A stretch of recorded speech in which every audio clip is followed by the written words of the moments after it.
Hey guys, welcome back to another episode. My name is Nikki. If you are new here or a new listener, we have had some of those lately, which is great. Keep on sharing the episodes that mean most to you. It's so helpful. I am a mom living on a farm. I have two kids and a husband. We live in the middle of Iowa.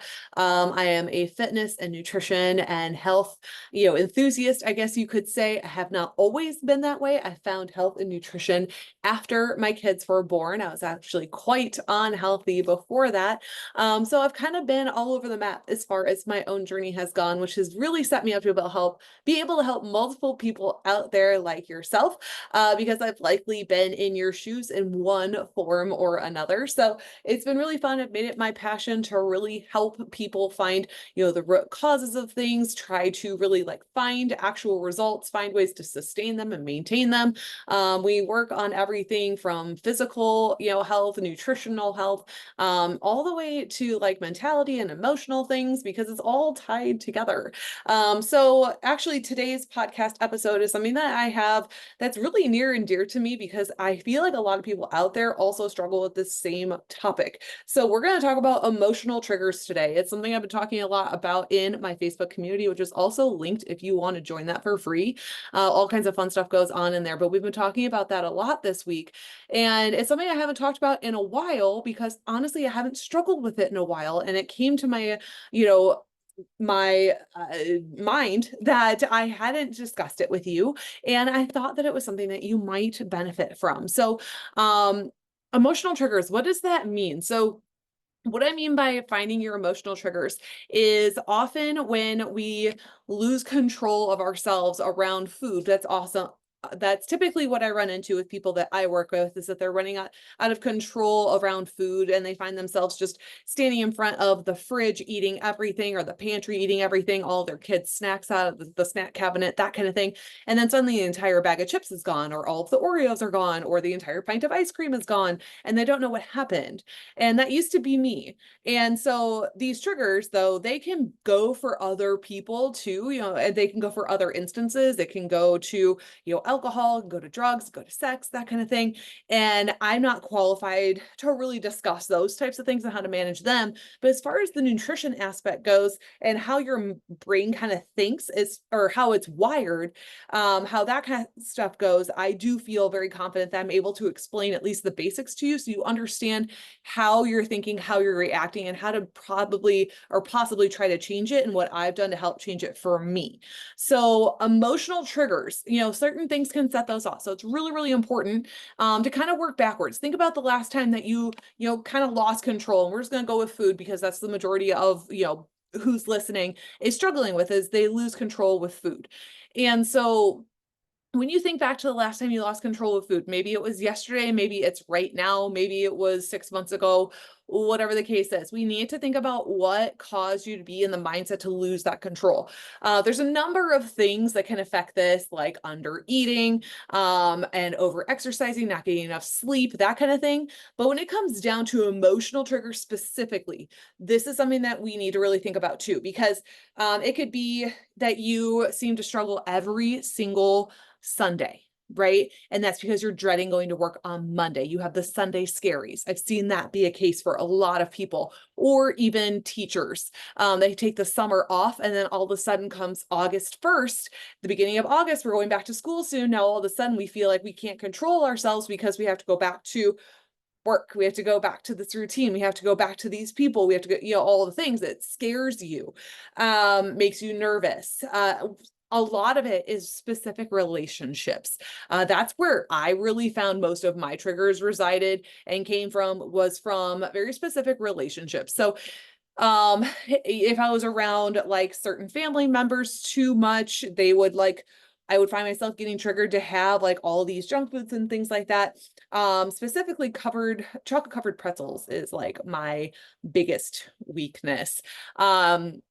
And I don't know really why specifically for those, but I do know that that is my biggest hard point, that if I'm running into a specific relationship struggle, that is what is going to be what I go for.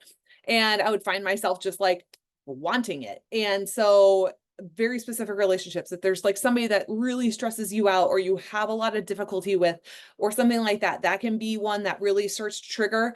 The one specifically for now at this point for me, which I'm going to go over kind of how I discovered it and how I've managed to kind of fix it or manage it, is my husband is my absolute best friend. I love him to the end of earth. And, obviously we have little spats here and there, but if I ever find us like on a different page, we're not, agreeing on something or we're having difficulty talking through something, that is my biggest trigger moment. And I find myself massively struggling to stay in the correct mindset for the long term, right? Like I don't need this thing like these chocolate covered pretzels right now because they're not actually going to make me feel better. But really they're just they're trying to band-aid how I feel right now. So I know right now at this point that is my biggest trigger. That's really my only trigger for wanting to just dive in blindly to eating whatever's in front of me. So that might be the same thing for you. Maybe it's your sister, maybe it's your cousin, maybe it's your best friend, maybe it's a great relationship. And when you go through a difficult time with that certain person, that's when it happens. That's what it is for me. It might be a work project when you have a really big work project coming up. I've also seen financial troubles be a big one for people, or travel being a big one for people. But you need to kind of think through it and see like, okay, when I do X, this is what happens. And that will become one of those triggers that you can start to work on. So why is it a trigger, right?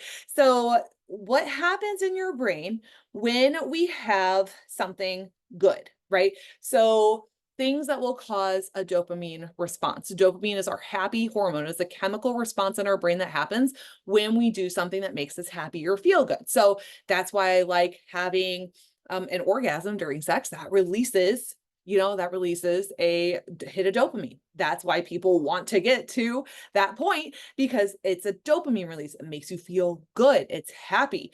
You can also say the same thing for like salty, sugary things, right? It really just depends on the individual. Salty, sugary things is what I go for when I am upset, because sugar or salty sugar combination is going to give you that same response in your brain, give you that happiness feeling.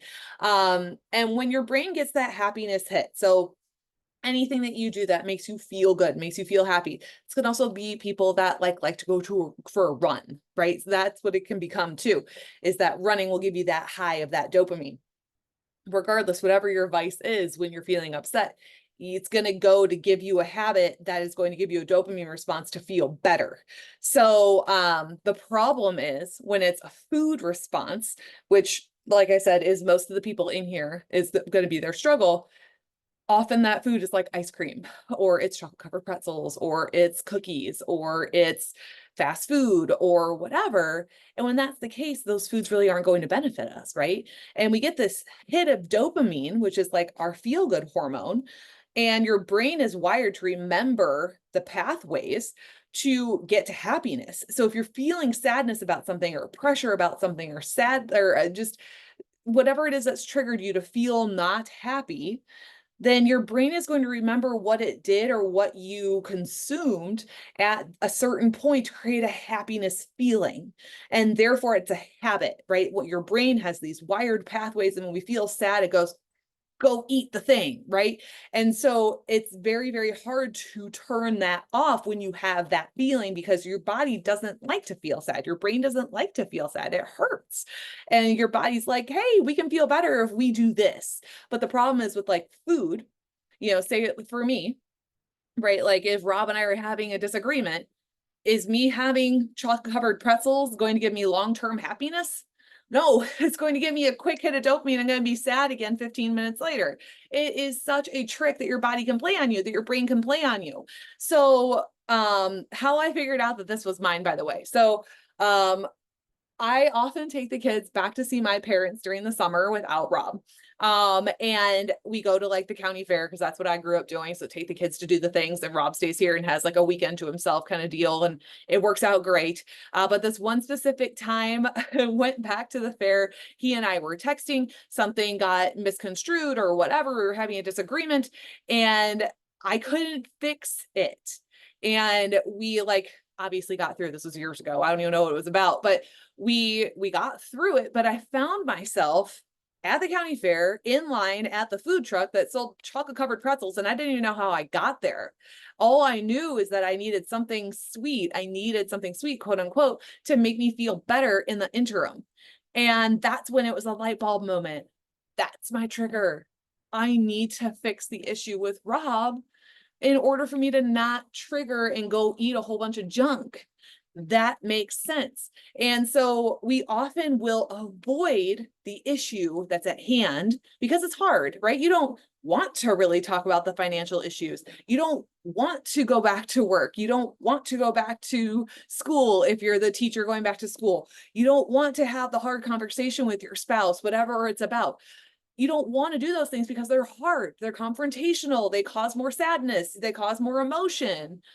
But when we mask it with all kinds of temporary dopamine hits from having junk food over and over and over again, it reinstalls that wiring in your brain that, hey, this brings happiness, this brings happiness, this brings happiness. So when we can't get away from the chocolate covered pretzels, well, we all of a sudden have a whole bag instead of 2 or 3, and we still don't feel good.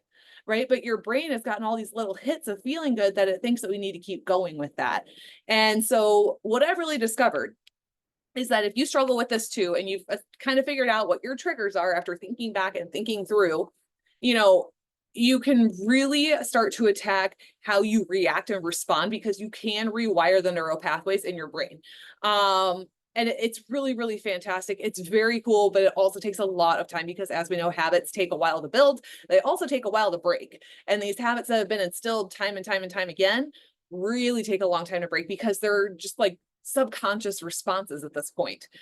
So what I know at this point is when I have a trigger like that, Rob and I have a disagreement, which next to never happens anymore, not a big one. But I do know that when it does happen, that's going to be a response for me. So I really need to be aware of what I'm doing, what I'm eating, what I'm putting in my mouth, because it's not going to benefit me. I know that I need to actually feel the feeling. I actually have to have the conversation. I have to feel that pain to go through it. And that way I can start to fix whatever the issue is, right? When we can fix the root cause issue of whatever's causing you sadness, it's going to help rewire your brain to go towards fixing the problem and finding solutions and feeling the pain that you have to go through no matter what, instead of turning to like the food. Right. And that's been a really, really big change for me over the last few years that I really discovered and learned about myself. Thought it might be helpful for you to hear too. So it's not just that you don't have willpower. It's not just that you have bad habits. It is literally the chemical responses in your brain that have created neural pathways over the years of doing the not best habits over and over and over again to give you short little boosts of happiness hormone dopamine. And we need to fix a new way to find that dopamine response. Because let me tell you, what I've discovered is when Rob and I finally have this conversation or whatever that's about the disagreement, we go over whatever it is that we're disagreeing on. We figure out a solution together. He gives me a big old bear hug. I cry like a lunatic for just a few minutes because I'm so relieved that we're good again. And that is the biggest dopamine response of them all. Is way better than any amount of chocolate covered pretzels, right? So just put that into perspective for you. My brain has finally figured out the pathway that when I go through the hard, painful moments that I need to go through, and I take on the solution to the actual problem, that is a much bigger and better dopamine response than it is to do the short-term fixes. So feel it, go through it, try and have the direct conversations if that's what it is. Try and face the things that scare you if that's what it is. But really understanding your triggers and understanding how to put into perspective like a long-term view from wherever you're struggling right now to get past that binging moment, get past, how that feels. I think you'll find success on the other side, just like I did. So hopefully this helps somebody. If you have questions, obviously let me know. If you want to join the group, hop into it. We go over all kinds of topics all the time, free recipes, free workouts, community support, all the things. I also have our NH Fitness app where we do all kinds of cool stuff like this too. So yeah, that's what I've got for you today, and looking forward to chatting with you next time.